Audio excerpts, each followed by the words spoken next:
Hi friends, welcome to Kolathur cooking. நம்ம இன்னைக்கு ஆட்டு நுரையீரலை வச்சு ஒரு சூப்பரான கிரேவி தாங்க செய்ய போறோம். குட்டி பசங்க வந்து பெரியவங்க வரைக்கும் இந்த கிரேவி ரொம்ப விரும்பி சாப்பிடுவாங்க. ஒரு டிஃபரெண்டான மெத்தட்ல தான் நம்ம இன்னைக்கு செய்ய போறோம். வாங்க எப்படி செய்யறதுன்னு சொல்லி பார்க்கலாம். ஃபர்ஸ்ட் நம்ம இந்த கிரேவி செய்யறதுக்கு ஒரு ஆட்டு நுரையீரலை நல்லா க்ளீன் பண்ணிட்டு ஒரு குக்கர்ல சேர்த்துக்கோங்க. இது கூடயே 1/2 டேபிள் ஸ்பூன் மஞ்சத்தூள், 1 டேபிள் ஸ்பூன் இஞ்சி பூண்டு பேஸ்ட் ரெண்டையுமே ஆட் பண்ணிக்கோங்க.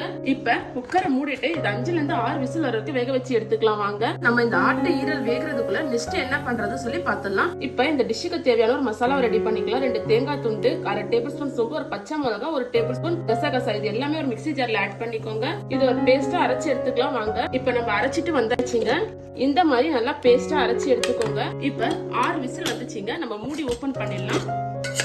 பாருங்க, நம்ம தண்ணி எதுவுமே இதுல சேர்க்கல. ஆனா எவ்வளவு தண்ணி வந்திருக்கு பாருங்க. நீங்களும் வேக வைக்கும் போது தண்ணி எதுவுமே சேர்க்காதீங்க. இப்ப நெக்ஸ்ட் நம்ம என்ன செய்யறதுன்னு சொல்லி பார்க்கலாம். இப்ப ஒரு ஃப்ரை பேன்ல 4 டேபிள் ஸ்பூன் எண்ணெய் ஊத்திக்கோங்க. எண்ணெய் ஹீட் ஆன உடனே ஒரு மீடியம் சைஸ் ஆனியன், ஒரு கொத்து கருவேப்பிலை, இது ரெண்டையுமே போட்டுக்கோங்க. வெங்காயம் நல்லா வதக்கிக்கோங்க. வெங்காயம் இந்த மாதிரி வதக்கின உடனே இது கூட ஒரு மீடியம் சைஸ் தக்காளியும் ஆட் பண்ணிக்கோங்க. தக்காளி போட்டு நல்லா வதக்கிக்கோங்க.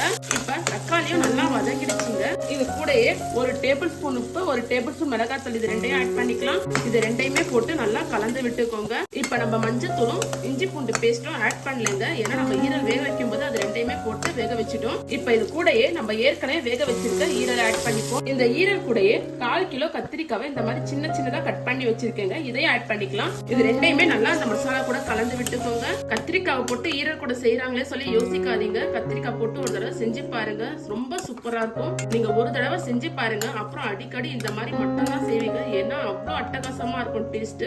இப்ப இது கூடயே நம்ம அரைச்சு வச்சிருக்கோம் இல்லையா தேங்காய் பேஸ்ட், இதையும் ஆட் பண்ணிக்கலாம். இந்த தேங்காய் பேஸ்ட் இந்த ஈரல் கத்திரிக்காய் கூட நல்லா கலந்து விட்டுக்கோங்க. இந்த மாதிரி கலந்ததுக்கு அப்புறம் மிக்ஸி ஜார் அலசிட்டு ஒரு 1/2 டம்ளர் தண்ணி இது கூட ஆட் பண்ணிக்கோங்க. ஆட் பண்ணிட்டு இதை நல்லா கலந்து விட்டுக்கோங்க. இந்த மாதிரி கலந்ததுக்கு அப்புறம் ஒரு மூடியை போட்டு 10 நிமிஷம் இதை மூடி வச்சிருங்க. 10 நிமிஷத்துல இந்த கிரேவி ரெடி ஆயிடும். அதுக்கப்புறம் நம்ம ஓபன் பண்ணி பார்க்கலாம். இப்ப 10 நிமிஷம் ஆயிடுச்சுங்க. நம்ம மூடியை ஓபன் பண்ணிடலாம். நம்மளோட ஆட்டு நுரையீரல் கத்திரிக்காய் கிரேவி சூப்பரா ரெடி ஆயிடுச்சு. இதுல கடைசியா கொஞ்சம் கொத்தமல்லி இலையை தூவி பரிமாறிக்கலாம். ஆட்டு நுரையீரல் நீங்க சாப்பிட்டுருப்பீங்க, ஆனா இந்த மாதிரி ஒரு கத்திரிக்காய் போட்டு ஒரு கிரேவி நீங்க இது வரைக்கும் சாப்பிட்டுருக்க மாட்டீங்க. உங்க வீட்டுல இருக்கிறவங்களுக்கு நீங்க இந்த மாதிரி செஞ்சு கொடுங்க. குட்டீஸ்ல இருந்து பெரியவங்க வரைக்கும் எல்லாரும் விரும்பி சாப்பிடுவாங்க.